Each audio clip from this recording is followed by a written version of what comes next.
की चिपकला थोडंसं निघालं केस पण निघाले नाही चिंगमच केस पण निघाले. काय झालं? कशी मॅचचं काय झालं मला ते तुमच्या टेस्ट मॅचचं काय झालं? किती स्कोर झालेला तुला घ्यायला लावलं? मी आलो तेव्हा समोर झाली होती मॅच.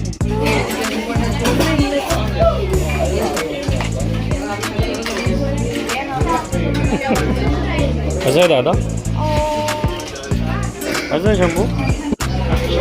दादा आता मिक्स कर आणि मग खा. मी मिक्सच करून खाते. कारण त्यात सगळे आता स्ट्रॉबेरी चिक्कीचे हे फलुदा आहे का? फालुदा टाईप. हे बघ दादा बाई चप्पल सांगतो